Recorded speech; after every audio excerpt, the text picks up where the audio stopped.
In today's video, I'm going to teach you how to zoom in on an image in PowerPoint, whether you're working on a presentation for an upcoming meeting or putting together slides for a class project.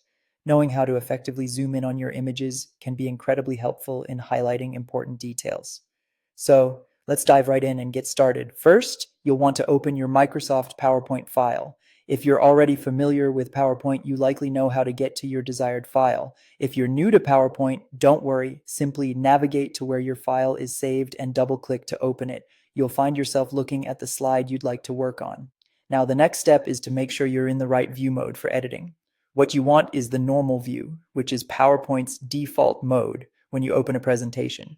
You'll know you're in the normal view if you can see the slide alongside a pane that allows you to navigate through all your slides. If for some reason you find yourself out of this view, just head over to the View tab in the upper toolbar and select Normal to get back on track. Now that you're in the correct view, here's where the magic of zooming happens.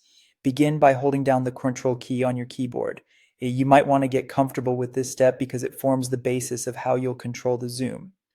With the Control key held down, the next action involves your mouse. While holding Control, scroll the wheel on your mouse to either zoom in or out. Rolling the wheel upwards lets you zoom in to get a closer look at the detail within your image, allowing you to highlight or examine those intricate parts that might otherwise go unnoticed.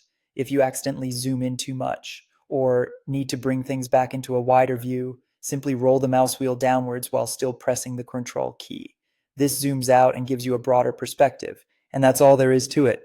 By mastering these simple steps, you can navigate through and highlight your PowerPoint slides with ease, making your presentations much more interactive and visually engaging.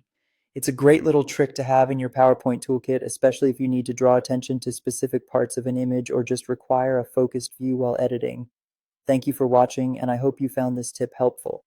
Make sure to try it out on your next presentation and see how it can enhance your visual storytelling in PowerPoint. Happy presenting!